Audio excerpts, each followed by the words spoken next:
9 सूत्रीय मांगों को लेकर 15 मार्च से अनिश्चितकालीन सामूहिक हड़ताल पर बैठी महिला बाल विकास विभाग के परियोजना अधिकारी, सुपरवाइजर, आंगनबाड़ी कार्यकर्ता सहित सहायिकाओं ने सामूहिक रैली निकालकर कलेक्टर के नाम एसडीएम को ज्ञापन सौंपा, जहां उन्होंने इस ज्ञापन के जरिए अपनी मांगों को शीघ्र पूरा करवाने की मांग की। उनकी मांगों में वेतन विसंगति और नियमितीकरण सहित सेवानिवृत्त होने के बाद पेंशन दिलाना उनकी प्रमुख मांगे हैं।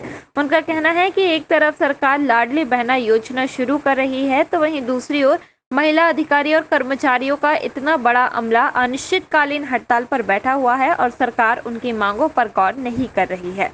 उन्होंने चेतावनी दी है कि यदि सरकार उनकी मांगों को पूरा नहीं करती है तो वह प्रदेश सरकार की लाडली बहना योजना ठप्प कर देंगी। महिला कार्यकर्ताओं का आगे कहना है कि सरकार की सभी योजनाओं को जमीनी स्तर तक पहुंचाने का काम उनके द्वारा ही किया जाता है और सरकार उनकी ही मांगों पर गौर नहीं कर रही है। इस ज्ञापन और अनिश्चितकालीन हड़ताल के जरिए उन्होंने शासन प्रशासन से यही मांग की है कि उनकी 9 सूत्रीय मांगों को शीघ्र पूरा किया जाए।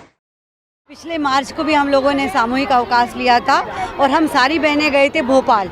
आश्वासन पे हम लोग वहाँ से वापस आ गए। उन्होंने कहा था हम आपका मुद्दा सॉल्व करेंगे। अब पूरा 1 साल हो गया, अभी तक कुछ भी नहीं हुआ। तो हम लोग ने पुनः 15 मार्च से सामूहिक अवकाश पे हैं। हमारे साथ पूरी कार्यकर्ताएं हैं, पूरी सहायिकाएं, परियोजना अधिकारी हैं और हम सुपरवाइज़र पर्यवेक्षक हैं। हमारा ये है कि वेतन विसंगति बहुत है। हमारे साथ पंचायत इंस्पेक्टर थे, सब इंस्पेक्टर थे, आज वो कहाँ के कहाँ हो गए। वेतन विसंगति तो है ही है और हम जिस पद पे हम भर्ती हुए तो उसी पद से हम रिटायर होने की कगार में। हमारी कई बहनें रिटायर हो गए, 36 साल हो गए। एक बहुत लंबा अरसा होता है। तो हमें भी ये है कि हमें भी कुछ कहना है।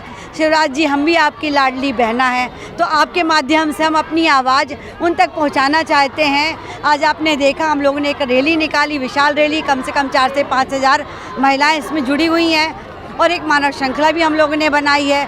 अभी तो हम लोग ये साधारण तरह से निकाल रहे हैं। आगे यदि नहीं सुनवाई होगी तो हम लोगों को रूप भी धारण करेंगे भोपाल। यदि बात करें पूरे प्रदेश भर में लगभग कितनी महिलाएं ऐसी हैं जो इसका इन सबसे वंचित हैं?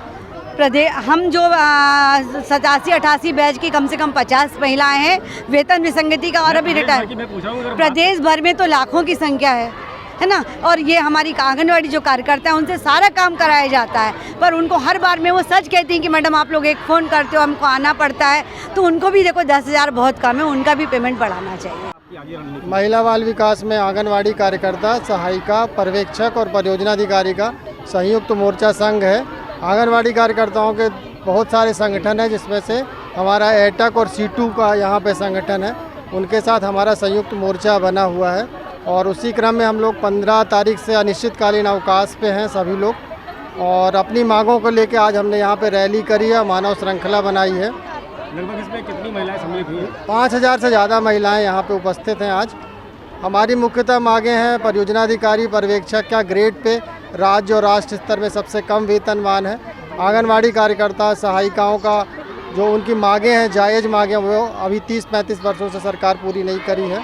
और संविदा पर्यवेक्षक है, उनको संविदा का पद हटाने की मांग किया है। BWO हमारा एक पद होता है, उसमें प्रभार का शब्द हटाना है। और आंगनबाड़ी कार्यकर्ताओं को जो एकमुश्त राशि उनके मृत्यु पर और रिटायरमेंट पे जो मिलना चाहिए, जो मुख्यमंत्री जी ने पहले ही घोषणा कर दिया था, वो भी अभी इनकी पूरी हुई नहीं है। ये सब मांगें हमारी पिछले 30-35 वर्षों से लगातार चली आ रही हैं।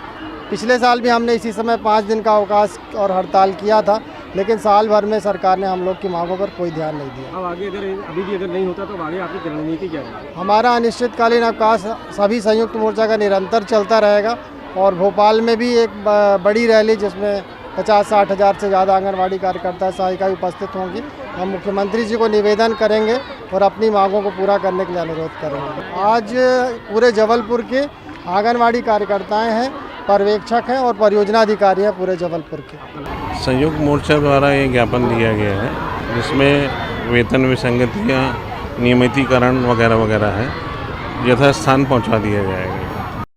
तो वहीं उनके ज्ञापन को स्वीकार करते हुए एसडीएम ने उन्हें यह आश्वासन दिया है कि उनके इस ज्ञापन को कलेक्टर तक पहुंचा दिया जाएगा।